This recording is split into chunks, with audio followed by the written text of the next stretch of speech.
Assalamualaikum warahmatullahi wabarakatuh. Salam sejahtera bagi kita semua. Salam kebajikan. Om Swastiastu, Namo Buddhaya. Jumpa lagi dengan Kong Teguh di channel Kong Teguh. Kali ini saya akan bercerita tentang Perang Koncang, sebuah episode sejarah perlawanan rakyat di Banten, tepatnya di Lebak, era Hindia Belanda. Oke, saya rasa saya tidak ingin berpanjang-panjang. Saya ingin menjelaskan sejenak, sekelumit tentang peristiwa ini. Apakah benar Perang Koncang itu ada? Selama ini, seperti yang saya ketahui dan yang saya berusaha gali, hanya ada dua buku yang bercerita, bahkan hanya menyebut tentang adanya Perang Koncang.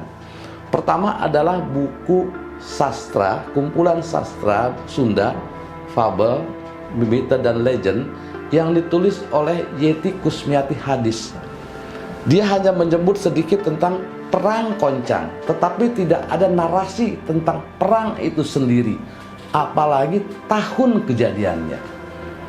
Sumber kedua yang menyebut Perang Koncang adalah dalam bukunya Misbah Yusabiran, seorang sinias Indonesia yang kebetulan kelahiran Banten, kelahiran Rangkas Bitung. Itu pun di dalam bukunya Misbah Yusabiran tidak ada penyebutan kapan terjadinya Perang Koncang. Bahkan Misbah Yusabiran sama sekali tidak menyebut tokoh-tokoh di balik peristiwa itu.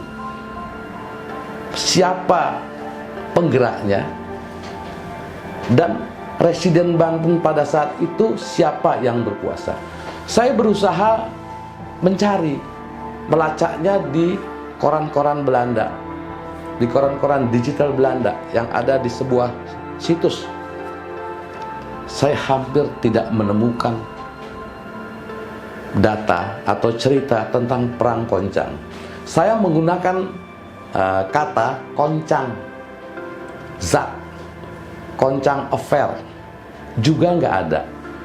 Kata koncang hanya disebut beberapa kali oleh pers Belanda sebelum pergantian abad ke-19, itu dalam kasus wabah penyakit sapi. Bagaimana Belanda mengirimkan dokter hewan ke daerah Koncang, lebih tepatnya Koncang Kulon, untuk memeriksa sapi-sapi di sana. Jadi kemudian pertanyaan saya sekali lagi adalah, apakah Perang Koncang itu ada?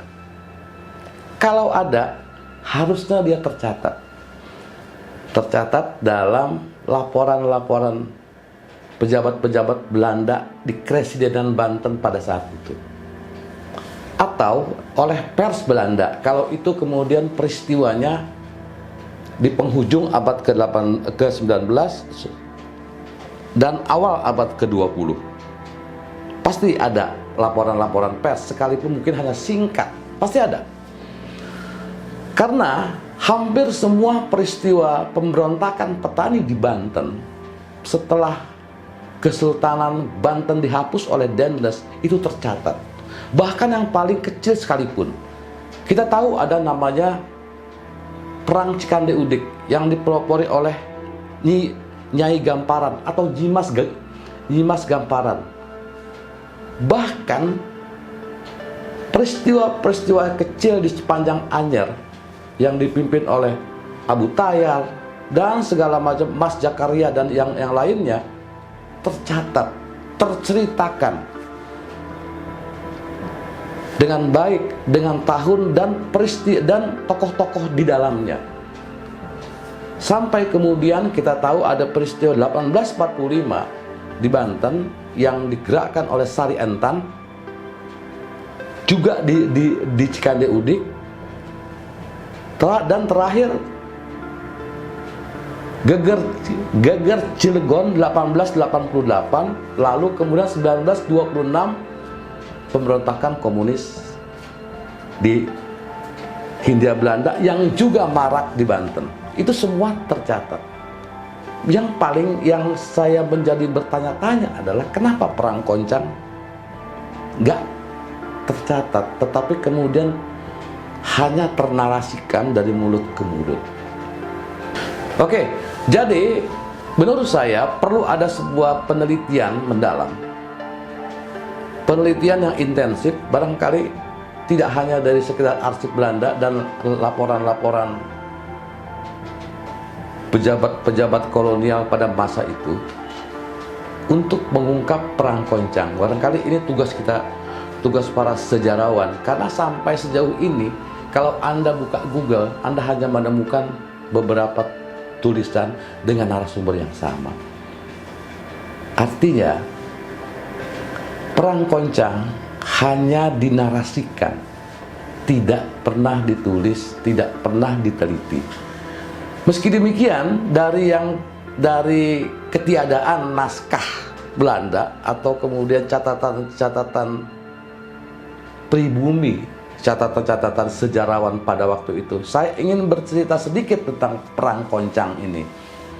Menurut yang saya baca dari dua sumber tadi, maaf, barangkali bukan dua, satu sumber, karena Yeti Kusmiati Hadis hanya menyebut perang Koncang tetapi tidak menarasikannya, sementara Misbah Yusabiran agak berbicara sedikit saja tetapi tidak menyebutkan tahun.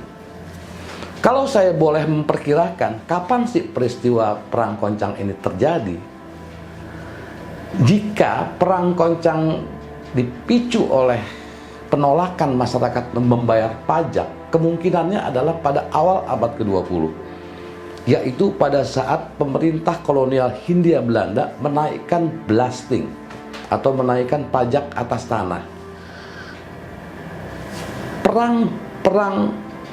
Konflik pajak ini yang paling besar terjadi di Padang, yang dikenal dengan nama Perang Kamar atau Perang Blasting.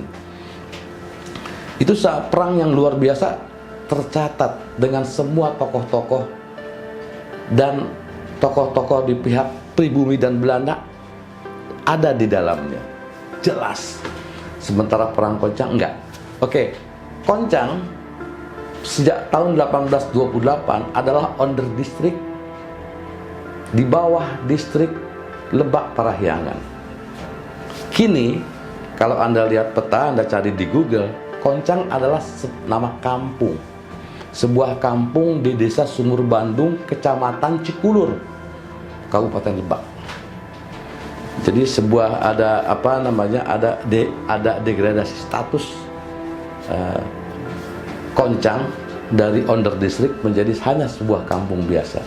Menurut Misbah Yusabiran, Koncang ini populer di kalangan masyarakat Banten karena melahirkan banyak jawara.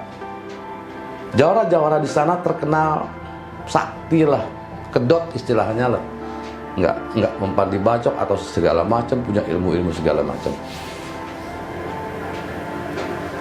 Konon, saya harus menggunakan kata ini, sesuatu yang sebetulnya nggak boleh dalam pada saat kita bercerita. Konon katanya,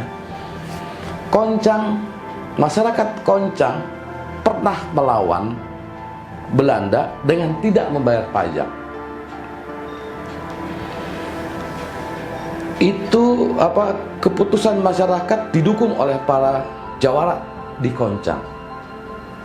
Masyarakat merasa pede, akhirnya mereka tidak membayar pajak, sampai kemudian pemerintah kolonial Belanda di Banten mengirimkan marsose untuk memaksa rakyat, memberantas masyarakat yang tidak mau membayar pajak. Terjadilah perang besar.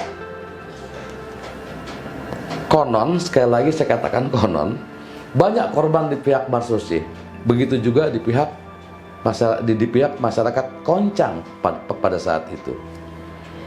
Tetapi tidak ada angka pasti berapa masyarakat yang terlibat, berapa pula marsose yang dikirim ke daerah Koncang pada saat itu. Karena kembali lagi saya katakan, perang Koncang seolah nyaris tak tercatat di arsip Belanda.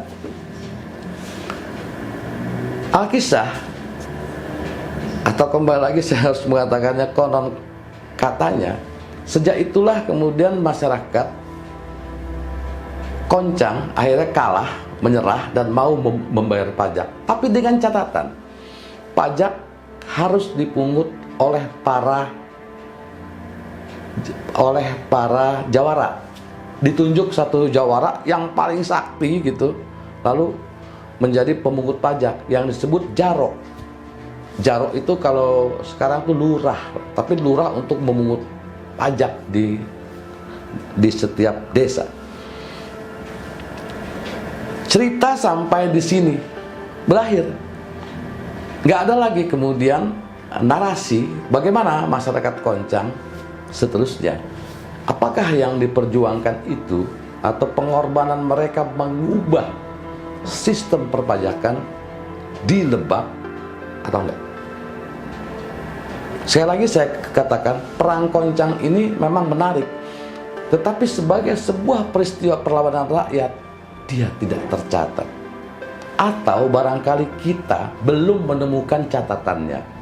Belum ada sejarawan yang secara spesifik, secara khusus menggali peristiwa ini dengan melihat arsip-arsip Belanda.